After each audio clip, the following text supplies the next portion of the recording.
Welcome to the Fleet Geeks podcast. We're here to help develop fleet and transport professionals. Do you want to progress and develop your skills and knowledge? We promise to bring lively conversation and debate around interesting issues and keep you bang up to date with changes in our awesome industry. The Fleet Geeks are a community of professionals, and if you enjoy the podcast, why not join the discussion for free in the Fleet Geek community over on Facebook?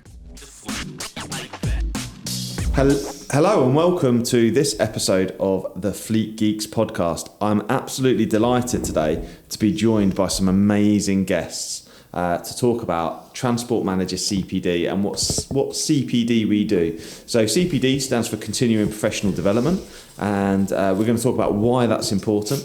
Obviously, those of you listening to the podcast, hopefully you realise that gives you an opportunity for some CPD too. But less about that and more about our awesome guests. I'm joined today, as usual, by Mike and by James. Those of you that have been listening recently will have heard James in certainly recent podcasts. And I'm also joined by Tom as well. So what I'm going to do is I'm going to do a bit of an introduction round. So over to you, Mike, first. Mike. Introduce yourself, although they all know who you bloody are. Yeah, get used to this. Mike Vickers, Transport Manager Trainer Extraordinaire Guru for Flagship Partners. Yeah, I love that you've just called yourself a guru. A gunu, not a guru. Did I say gunu? Yeah. Fantastic. Appreciate that, Mike. Tom, if you're able to just introduce yourself. Obviously, Tom Reddy, if you're able to introduce yourself for the listeners, please. Yeah, sure. Thanks for having me back again, Pete. So I refer to myself mainly as a transport manager, so I do external transport management work. I also work as a consultant, so I'm helping operators with their various transport manager challenges. And I also do training, maybe not guru level as Mike, but Transport Manager CPC is my bag as well. Tom, appreciate that. And what's your company, Tom? I trade under Green Candle Traction Limited. Fantastic. Appreciate that, Tom. Thank you very much for coming. And James, over to you. If you're able to just introduce yourself for the listeners, please.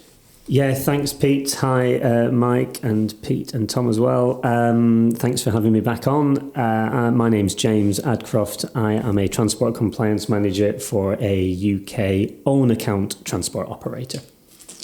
Fantastic. Thank you very much, James, for introducing yourself. I think it's really nice to have us all in the room. So the four of us also are support hosting the Fleet Geeks peer-to-peer group as well. And it's fantastic to be in the room with you guys. So I appreciate you travelling over. James from a long way away and Tom too. So really appreciate that. So first of all then, why is CPD important, I think is the first question.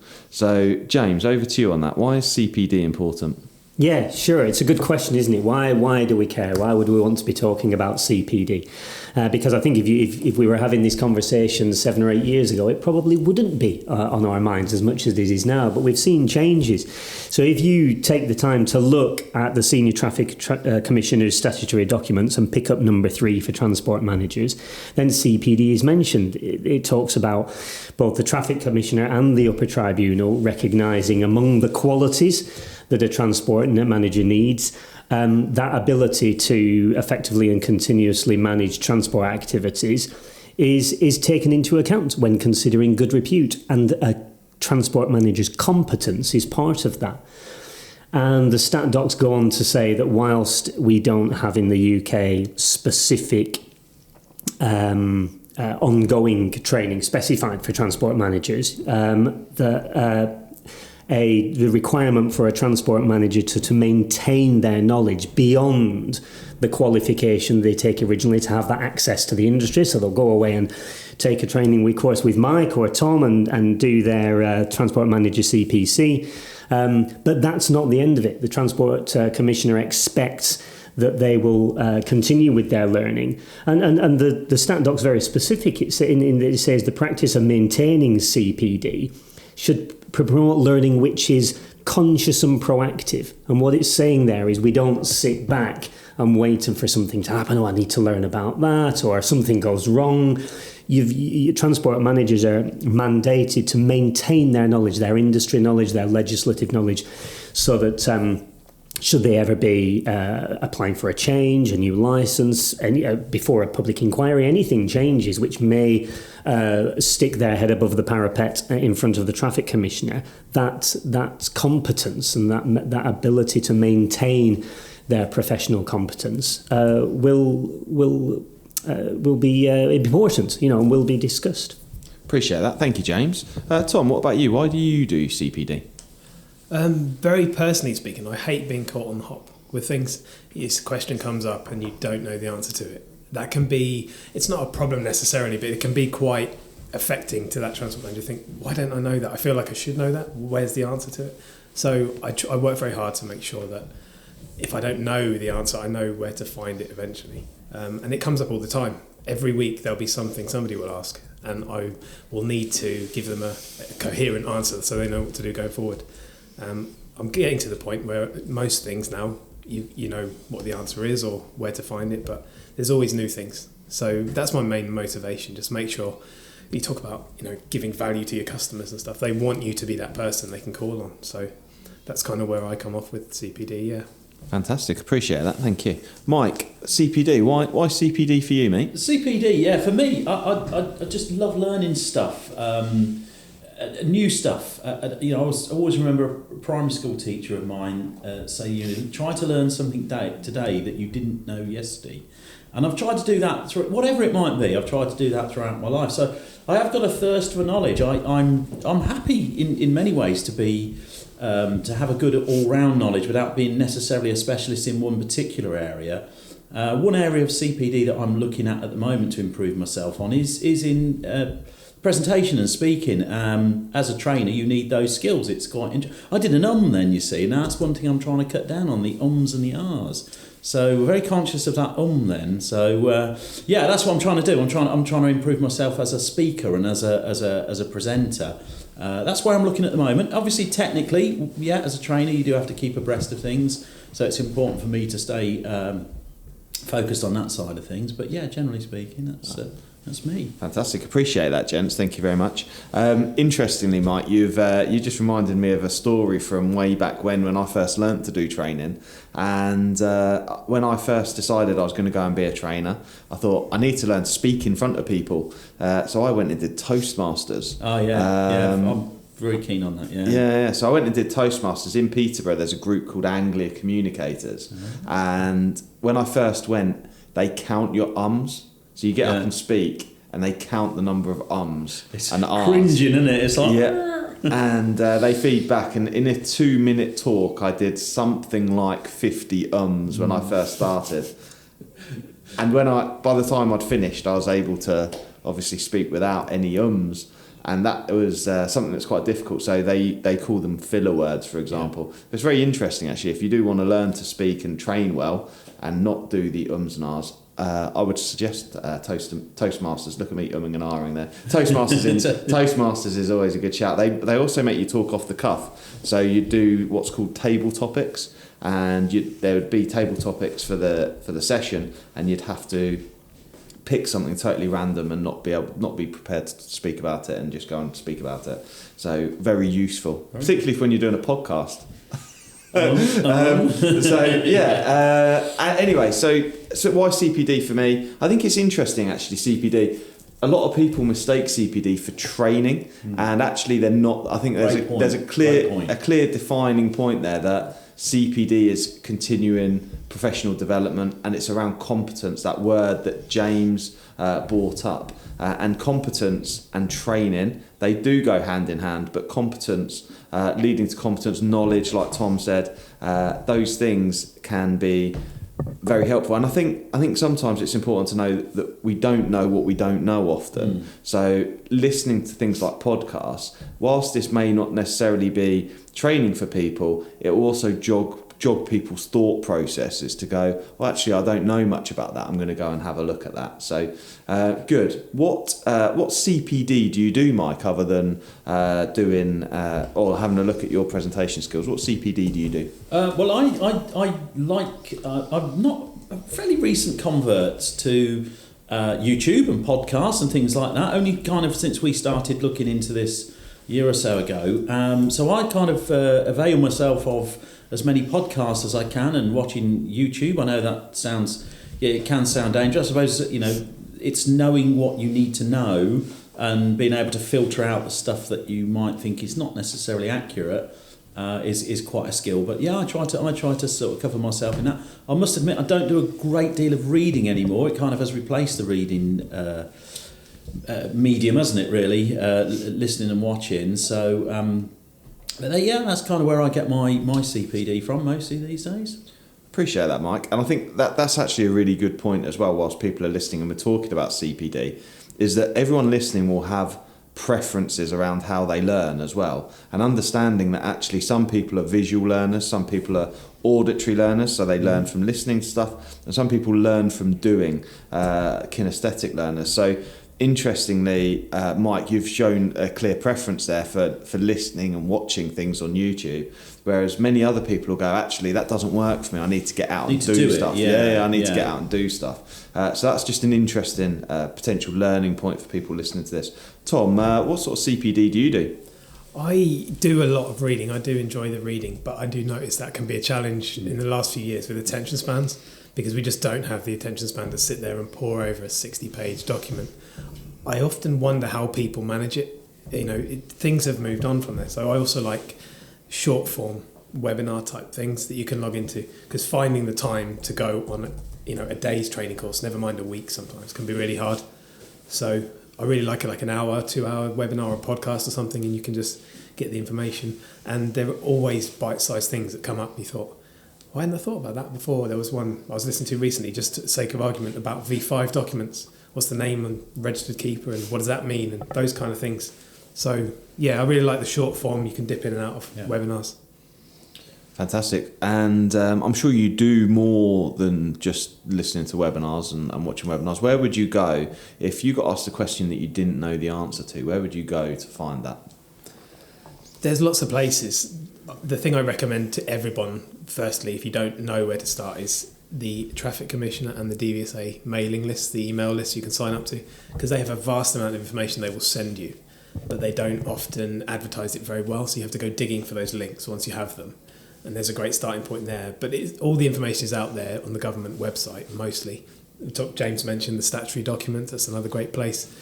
Regulatory decisions of the traffic commissioners. If you search for that term on Google, that will take you to very in-depth, full write-ups of case law we're talking about there, to give you an idea of what they're asking for at the moment. But you have to be interested enough to go and look for that stuff. It's not going to be handed to you. So you have to kind of put some time aside and you get a real kind of nerdy interest in this thing when you start looking for stuff. You're like, I want to find an answer out, or Mike said that, and where's that information? You can go and dig it out. So, but you really have to become that person who's going to research this stuff for yourself. Appreciate that. And you went as far as to create a training course for transport managers. Are you able to tell the listeners a bit more about that and why it came about and how that happened? Yeah, absolutely. We talked for a long time, me and you and in the wider group, for quite a number of years, that there's a gap. When you come out of that exam, you're not ready to jump into the position of transport manager. On paper you're ready, but practically you're not. So I tried to think, what could I put together in a short form course, 2 or 3 days, that would give people some confidence and some more competence. Now, I can't magic you into a transport manager in those 3 days, but I cover a lot of the stuff that you don't cover in the exam, more around what happens with DVSA, what happens with the traffic commissioners, how to deal with the problems. And we look at a lot of real life case studies, stuff I've dealt with my own operators and things like that. So I called it Transport Manager Unlocked. It's a 3-day course. It's classroom or online based, and it gives people the flexibility to kind of fit that in somewhere. But it's not a one-size-fits-all solution, but it's some stepping stone in the right direction to kind of develop that option for transport managers. Fantastic, mate. I appreciate that. So that's certainly one for people to think about. James, what about you? What CPD do you do? Do you know, Pete, I'm going to go back to something that you touched on and Tom's touched on to answer that question about not knowing what you don't know. And then Tom mentioned about, for example, the DVSA subscriptions, that you can have fed into your inbox. For me, that's key for transport managers. So what's the trigger? What is it that's triggering you to go and learn something? If I'm talking specifically about transport, road transport and changes, if you've as Tom says, you're using the DVSA subscriptions, they're coming straight into your inbox, fairly short, 1-minute read. You may have trade organisation memberships, and they'll fire something to your inbox once a week and tells you what's going on. In the trade press, there's a wide variety of trade press, some better than others, but I particularly like Motor Transport, Transport Manager, Commercial Motor's okay. And again, I think sometimes it's good to just skim over some of those, and what you're looking for is the trigger. So this year is a great example. This year we've seen updated Traffic Commissioner statutory documents. We've seen changes to a DVS pending. We've got the driver CPC consultation out. We've seen all these changes this year. And if you find that things are coming upon you and you don't know about it, then that's where your CPD is missing. And I would urge people to go to those suggestions we've had about DVSA subscriptions or trade organisations. Get some stuff dropped into your inbox. Pick up a piece of trade press. You can get those online as well. Feed it into your inbox. Half an hour a week can easily then trigger you to go and pick up, actually, I don't know about that. There's been some changes to the HGV inspection manual. I didn't know that. And then let that guide your research and your development. So that would be my first point. I think beyond that, it's an endless amount of stuff, isn't it? We've touched on reading, I've touched on trade press. Webinars are great, I think, like Tom says. There's lots of conferences out there that are varying value across the year, so it's good to, and again, you'll pick up those from the trade press because they're always advertising in there so that they can get people to go along. So take a look at some of the conferences. I think I find that I'll tend to go along to them all at least once and then evaluate the value. You know, if it's great, then I'll go to that conference regularly. If I don't feel it's got a great amount of value for me, then I won't. So, I would say read some stuff and get onto those subscriptions so that you can really learn. Back to your point, Pete, what is it I don't know? What do I need to go and research a little bit more to make me a more up-to-date, competent, really knowledgeable transport manager? Fantastic, James. Appreciate that. With regards, I know that you have a team of transport managers who will report to you. What sort of training do you require them to do on an ongoing basis?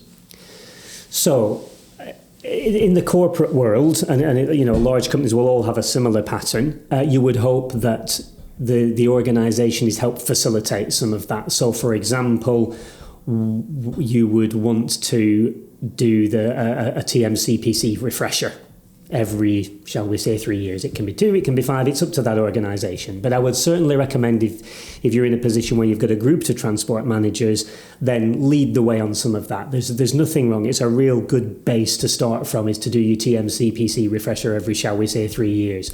Because if there has been legislative change in that period, then a good training company will be putting that in there to make sure you're up to date. Hello, it's Shani from Flagship Partners. We are really proud to sponsor the Fleet Geeks podcast. If you need expert advice or training for your fleet business, make Flagship Partners your first choice. We are really excited to announce the launch of our Transport Manager Academy. With expert development for fleet leaders, we offer fully accredited initial Transport Manager CPC training, CPC refresher, and operator license awareness training, as well as mentoring, support, and professional development beyond the qualification. Our vision is to develop elite fleet professionals. Beyond that, really, I'm going to repeat what I've just said. Make sure your transport managers take that time out. The challenge for transport managers, and I know more about internal than I do about external. I'm sure you guys will be able to comment on the external, but I'm sure it's not too much different. The point I'm making is we're super busy. The problem is internal transport managers have got a wealth of other responsibilities in terms of costs and service and people matters. They've got a team to lead. All of those aspects are important. I'm sure external transport managers are the same, in some ways probably more conscious of some of those things. And so I think that what's really important is to encourage people to take that time out and don't wing it. Diarise yourself some time. I'm going to spend half an hour every 2 weeks or 1 hour a month where I'm going to sit down, I'm going to catch up. That might lead me to diarise some other stuff, some other time to pick up on stuff. But my best advice would be don't do what the statutory document advises not to, and be reactive. Ask yourself, what am I doing proactively? And that's what I would encourage transport managers to do. How much time this month are you committing to doing a bit of reading and catch up? And honestly, it could be an hour and you'll be in great shape. Fantastic. Appreciate that, James. I think one of the things that I reflect on is that as an organisation and obviously as a podcast and with the networking and those kinds of things, Fleet Geeks, we're obviously really committed to CPD for transport managers. And it's really interesting to hear or to record this podcast and hear the different range of stuff. I've got a bit of an open question, which is going to be a bit tricky with four or three of you in the room, but I'm not going to direct it anywhere. I'll feel free to come in. Would you class networking, so for example, as a specific example, the Fleet Geeks networking that occurs on a last Wednesday of the month or on a Saturday, would you class that as CPD? Go, Tom. I would say the nice thing about our particular group is we have, a measured period we can look at, and we can see the people who've come on and developed as a direct result of that. So I would say for sure. Something definitely to think about is who you spend your time around in the world of transport. Who's working with you? Do you meet up regularly? Do you have groups? Maybe a WhatsApp discussion, if that or more formalised meetings over Zoom, something like that. But the value you can get from that, from listening to the way other people deal with challenges, but also if they can tell you about their own challenges that you may never, I'm not going to come across generally in my line of work, someone dealing with dangerous goods, for example, but someone in that group may do, and then that will give you more that you can then go and read about or follow up or ask them questions. And the personal development aspect, remembering that it is your CPD, it is your personal preferences for what you need. If you feel like your knowledge is lacking or your ability with people, maybe that's all the kind of stuff you can get from networking that you wouldn't necessarily be able to find in a more formalised way. So 100%, I would say. Appreciate that. Thank you, Tom. James, what about you? Do you think networking would class as CPD? It's an interesting question. I think even if you wouldn't define that activity of getting in among a group of transport professionals in itself CPD, I agree with Tom. What you can get out of that if you're going to the right groups, mixing with the right circles, is invaluable, because it's just another source of trigger, isn't it? You're going to chat with somebody and they mention something that you don't know or you're not sure about. Great, I'm going to take note of that and I'm going to write about it. I'm in entirely the same place as Tom, and I do lots of this. I spend a lot of time with different groups of managers from different sectors, different transport sectors, doing different logistics operations, and it's about all of that widens my knowledge, introduces me to people who may be developing some new training, maybe learning and opening up new opportunities for me. I've certainly arranged transport managers to attend some really creative and exciting training off the back of just mixing among people who are doing different things. So yeah, I'm in the same place as Tom. It's absolutely invaluable. Fantastic. Mike, what's your thoughts? Yeah, for me as a trainer, definitely. I mean, definitely, as I mentioned earlier, you have to be a little bit of a jack of all trades. But I know where I can find somebody who's a specialist, because I'll have spoken to the concrete mixer guy or girl. I'd have spoken to the people who do hazardous goods. Like you say, I know some really good people in the hazardous goods world that I would have never have known before if I hadn't networked, because it was an area I've never really sort of delved too deeply into. So yeah, for sure, for me, definitely networking just opens up those doors so that I can go to those specialists. I'm quite proud actually of the fact that I've got quite a good phone book on my phone. I've got quite a good contact list on my phone now, and I'm really probably that gets better as time goes on. My network list gets longer, which I'm really quite pleased with this time of life. Interesting. Fantastic. Appreciate that, Mike. I think one of the things that I've just been thinking about as I've reflected, as you guys have been speaking about the networking side of stuff, and my real passion is around the what some people call the softer skills of being a transport manager or being a professional in a highly regulated industry. Now, I don't really like calling them soft skills, but I haven't come up with a better term for them yet. Yeah. And I think other people feel sort of the similar way. But we're focused very much on the technical elements of the transport. So if we think of a transport manager role or a fleet manager role, it's clear in the title that there's an element of transport, which is the technical knowledge we need around the law and around the best practice. And there's also the manager element of it as well, which is about managing process, managing people, those kinds of things. So I think the one thing I'd like us to touch on, I'll just go around again so you each have some input, but obviously the manager side of it is very important. So like I say, managing process, managing procedures, managing policy, managing events that occur within the work that a transport manager would do. But then additionally around the impact that the transport manager might have on the actual environment they work in, or the culture, for example, and what sort of CPD would maybe suggest for those things. I'm going to go straight back to you, Mike, on that. Oh yeah, it's good. That's an area I'm really interested in. It's for me the human side of it, the human element of it. A person needs to be able to go into a room maybe full of drivers to have a briefing or a debriefing or talk about something really difficult, have a difficult conversation with a group of people. So you need the skills to be able to communicate with that group as a whole and on an individual basis. 10 minutes later, you might be up in the boardroom discussing, some stuff with the managing director. So you've got to be able to have that switch that you can communicate, as it always says on the job adverts, doesn't it? Communicate at all levels. What does that really mean? When people put that in job adverts, what does that really mean about a person? Can they communicate at all levels? And there's not that many people that I've ever come across that can really communicate at those levels. And I think for me, that's an interesting area of personal development. And as I said earlier, that's communication, speaking, presenting is really where my CPD is focused at this moment. It might change a little bit later on, but that's where I am at the moment. So yeah, for me, for sure, yeah. Appreciate that, Mike. Thank you very much. Just to mess the order up a little bit, I'm going to go over to you, James. No? Okay. Harry, if you can edit that'd be great. Tom, I'm going to come to you.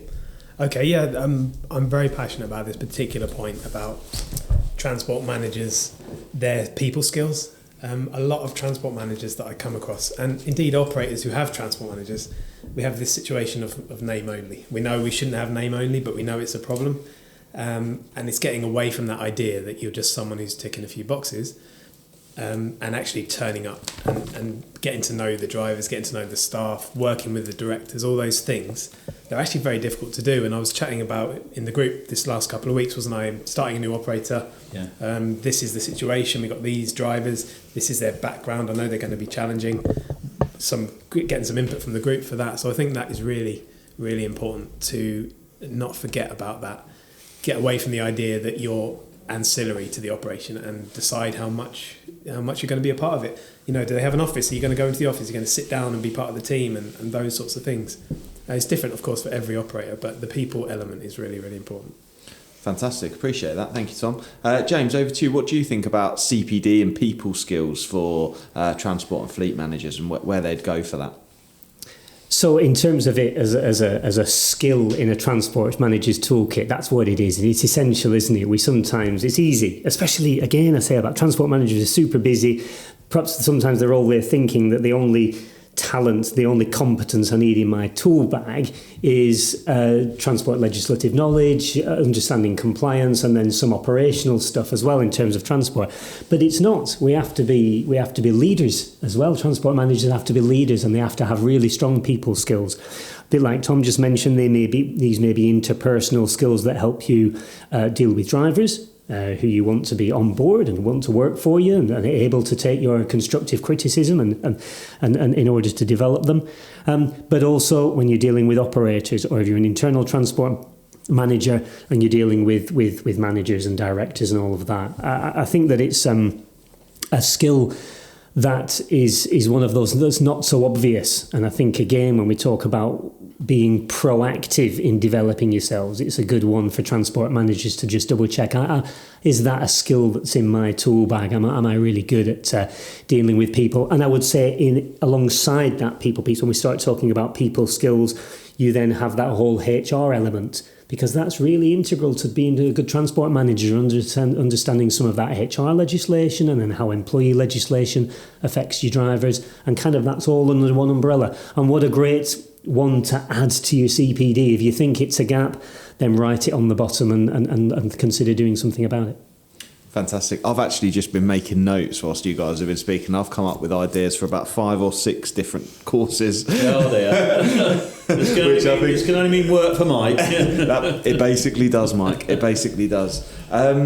So I guess there's some more questions around how we record our CPD and how we record that's occurred. And I guess I'm just going to go around each of you and just, is there any final thoughts just to sort of wrap up essentially around how you record it, any extra things that I might have missed or not asked? Mike, over to you. Well, I'm hoping the others in the room are going to come up with some really good suggestions here, because to be fair, it's probably where I'm not very good. Recording CPD is something I'm pretty shallow at. I've got to be honest. So I will from time to time. I'll make a note of something in a diary. I still keep a paper diary. Would you believe, a desk diary? And if I need to flick back to that, it's probably in there. Probably, but it'll be interesting to see what the other guys have got to say. Because that's a difficulty for me.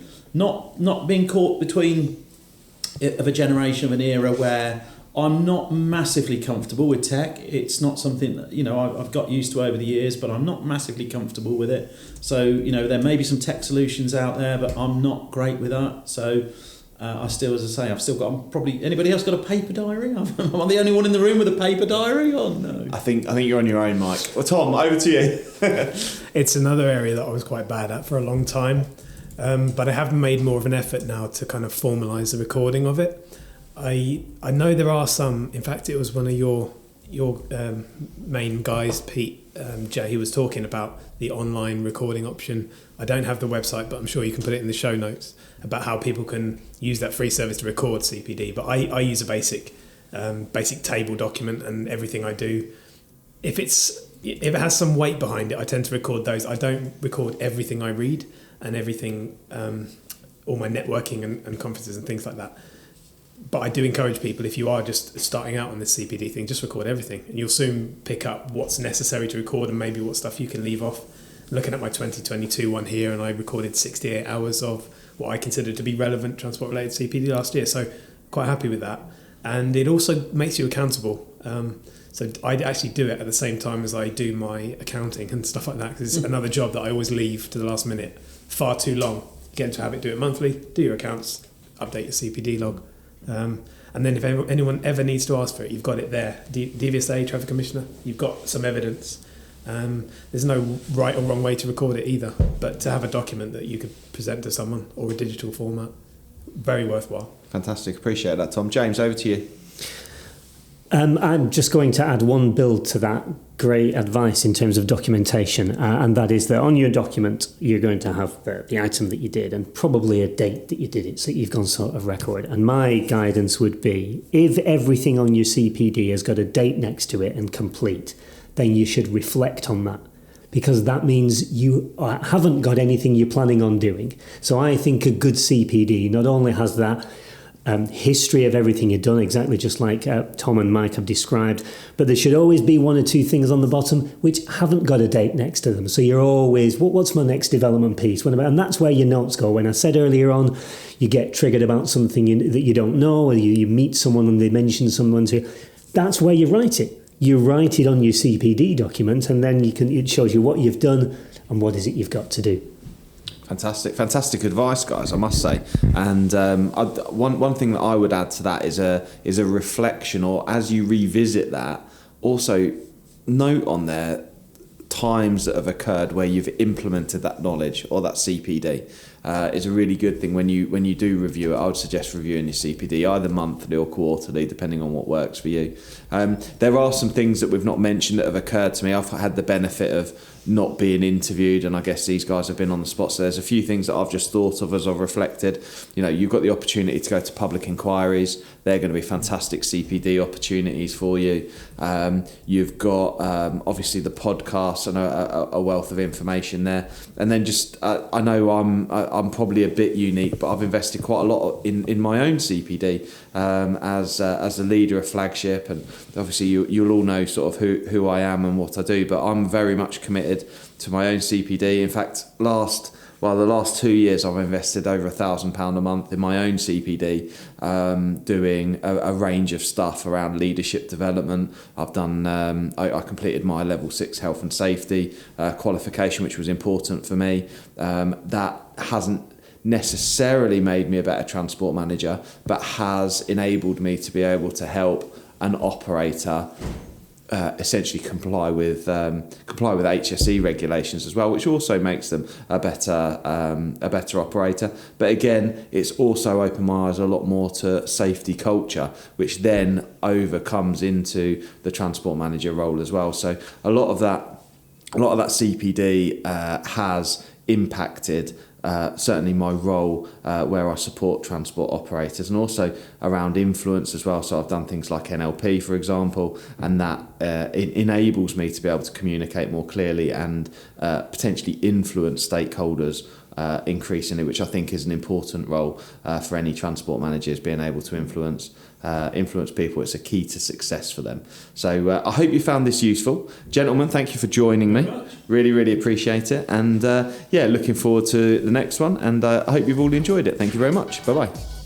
I hope you enjoyed today's episode. If you did, please share with your friends and colleagues too. Join us for free on Facebook with the Fleet Geeks community for transport and fleet managers. Fleet Geeks offers ongoing professional development, networking and mentoring too. So get in touch with me, Pete Rushmer, on any social media platform to find out more.